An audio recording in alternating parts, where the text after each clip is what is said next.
Welcome to our channel. Today we how to connect TurboTax to import crypto transactions from CoinLedger. Easy tutorial step by step clearly. To connect TurboTax to import crypto transactions from CoinLedger, start by logging into your TurboTax account. Once you're logged in, navigate to the section dedicated to income.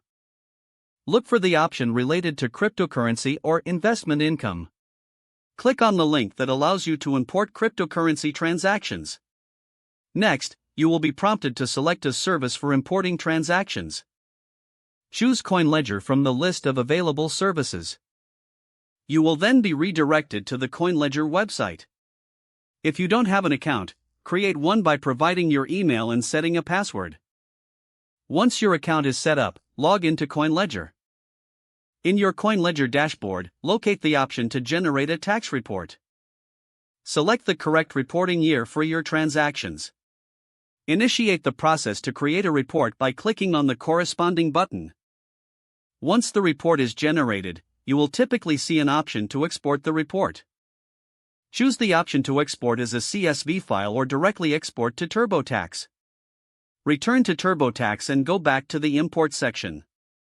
Upload the CSV file you exported from CoinLedger. TurboTax will process your transactions and review the imported transactions for accuracy. Make any necessary adjustments before finalizing your tax return. Now your crypto transactions from CoinLedger are successfully connected to TurboTax. If the page does not load, refresh the browser or try again in a private or incognito window. Make sure you are using the correct email address, then retype it carefully to avoid small typos. If your password is not accepted, use the reset option and create a new strong password you can remember. Check your spam folder for verification or security emails, then complete any requested confirmation steps. Enable two-factor authentication if available to improve account security and reduce unauthorized access risk.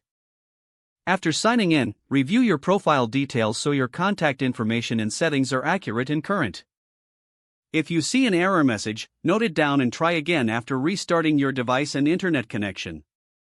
Log out when you finish, especially on shared devices, to keep your account and payment information secure. If the page does not load, refresh the browser or try again in a private or incognito window. Don't forget to like this video and subscribe to our channel for more step-by-step tech guides.